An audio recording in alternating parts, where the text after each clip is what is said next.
But yeah, Groupons, I get them daily. There are these things from Boston, and you get them in your email once a day.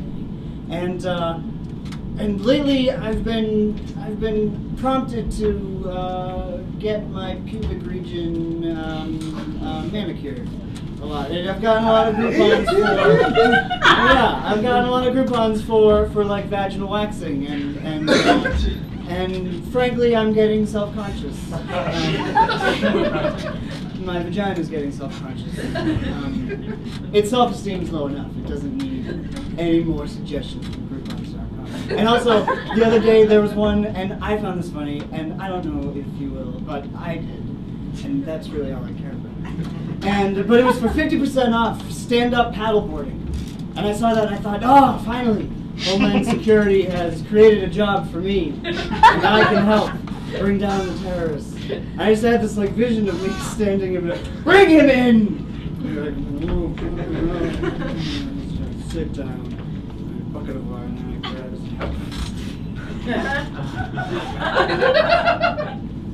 so hands-free headsets. Are you talking to me, or are you talking to yourself, or are you talking to?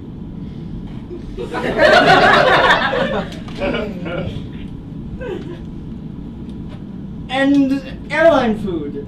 It's crap. It's 2010. What does this mean?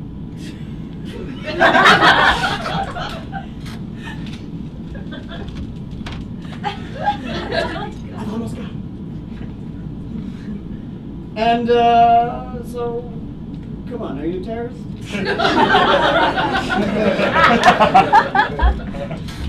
Yeah, I need a job too.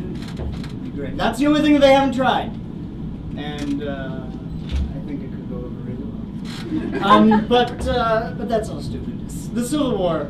This is what everyone wants to talk about. Because Massachusetts has a great history with the Civil War, and people don't quite know this. There's a statue. If you live here, if you work here, if you've ever been to Boston, the State House, there is an equestrian statue in front of the State House, and the name Hooker on it. And I know, wait. And it's commemorating General Joseph Hooker of the Civil War, and he was from Massachusetts, and he fought for the Union. And but what people don't really know is that he was a complete fuck up. He was an alcoholic and a womanizer, and he had just no military brains at all whatsoever. And he had like one great battle, and then he fucked up all kinds of things for the Union Army. And I just want to know what the selection process was for him to become the general. For him to, I mean, there had to have been no one left. Someone just had to have come riding into town into April. And the South, they're trying to secede from the Union, we need help, and they're going, well, so, who cares? We've been hoping that they would secede forever, so now they finally are, fucking just let them go. George Washington, like, no, we can't, because we've got it all mapped out, and the country is rectangular, and if they secede, then it's just going to be this ugly sliver of a country, and no one will take us seriously. Plus, we have to free the states, and they didn't give a shit. So they were just standing there going, "Look, we need someone to represent us." Bill, go. Will you do it? No, I can't. I've got my own problems here, and I'm the only one that will have sex with my wife. Steve, what about you? Oh, no, I don't want to be associated with that. I actually have sleeves of my own, and I don't want to get involved. Shit. Joe, you're doing... What? No, Joe, we need someone to go down there and command the army from Massachusetts, because if we don't send someone down, then they'll be on to us. And they'll know that within 300 years' time we'll be the first state in the Union to legalize gay marriage. They can't know that yet. So will you do it? Oh, what do I have to do? Nothing really. You just sit on top of a horse and say, you go there, and shoot your gun at the guys in the grave. All right, shit, yeah, I can do that. And that's fine. So he gets down there and he gets all kinds of booze with him, and then he ended up having all these women that would follow him, and they were prostitutes. And that's probably why he didn't do very well in general. He was a little distracted. But the name hooker, they became known as hookers women, or hookers. And that's what prostitutes are called today.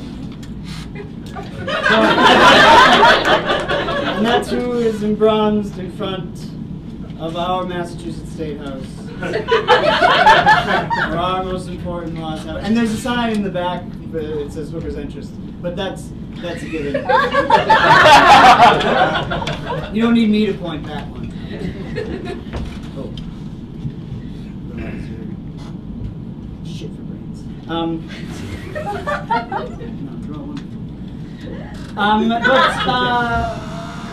So that was the Civil War. And I've forgotten everything. I found out about 6 years ago. Speaking of the Civil War, I found out 6 years ago that I only have one kidney, and I found out because I was having a hard time BMing, and bowel movements. BMing is better. And I couldn't do. I just didn't do it. I was in all kinds of pain, and I went to a pediatrician because I was, underage at the time. I was underage for a real doctor.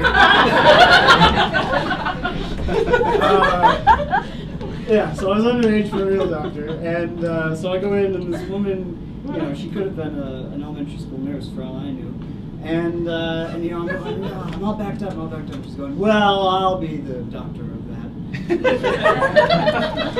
So she has me lie down on the paper, and she goes, I'm very good at detecting if there's a backup of stool. Is that a thing? Is that a medical school thing?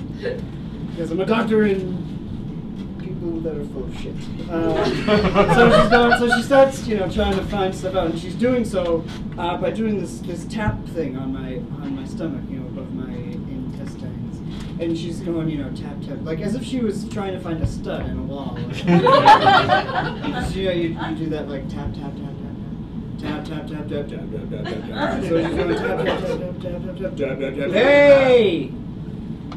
You're true, you're backed up. It is, because it made a hollow sound with my sonar. Sonar tapping system. And so I was like, yeah, well, thanks a lot. I'm glad that we figured that out. So, but then they're like, well, we don't know why. So I was finally sent to an actual specialist, and they did a lower GI. So they scanned, they did like an X-ray of my lower area, and I was having dinner, and the doctor called, and I said, "Hi, Mrs. Donahue. My parents got divorced. I'm not remarried. Thank you. We got his films back, and just a couple of questions. Has Nicholas ever had surgery to remove a kidney?"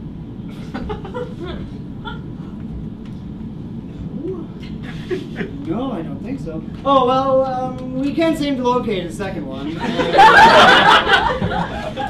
And his prostate's enlarged. Good night! So, I don't know why I have one kidney, and I don't know why I have a giant prostate. I am the biggest prostate in the world. Right in here. I've come to terms with the fact that my body is 82 years old. Benjamin Button body. Was it the backwards of the Benjamin Button? I didn't see it. So I had that, and I was just about to go off to college. So the doctor had a consultation, with me to explain the health risks of only having one kidney. Not, you were a twin in the womb, and we ate the other one. No, it's just, sitting down. All right, well, here's what you have to do now that you only have one kidney, because you're always going to be on the brink of death.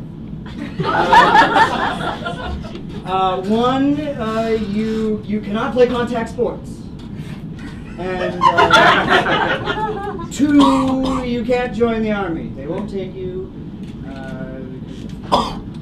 And three, you need to go easy on the drinking. All right. So I waited a year to go easy on the drinking. Always drunk. But it just feels better.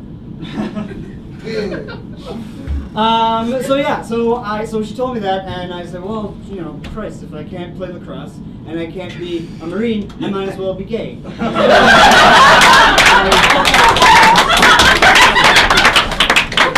Yes, this is true, and it is a choice.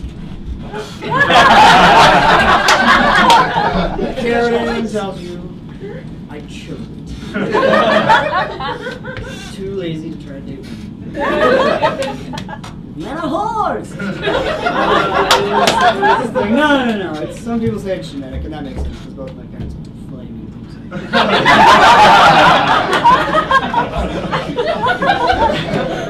I told that joke once when my dad was in the audience and like only 5 other people.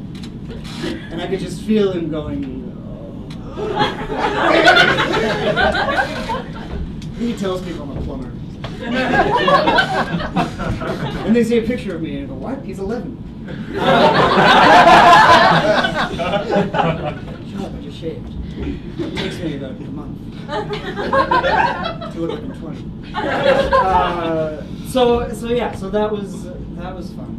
And I found, you know, I came to terms with all this stuff when I was about 18, and I didn't have the chance to, like, you know, sit down with my mother and be like, look, you know, I'm here, and you know, she found out through the family's only computer, browsing history. You know,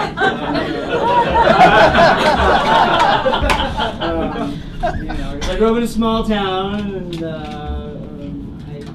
I could only, you know, indulge really into it. And you know, so the first time she like confronted me about it, and I was in health class, and I was being told that it's a phase, and that everyone goes through it. So she was talking.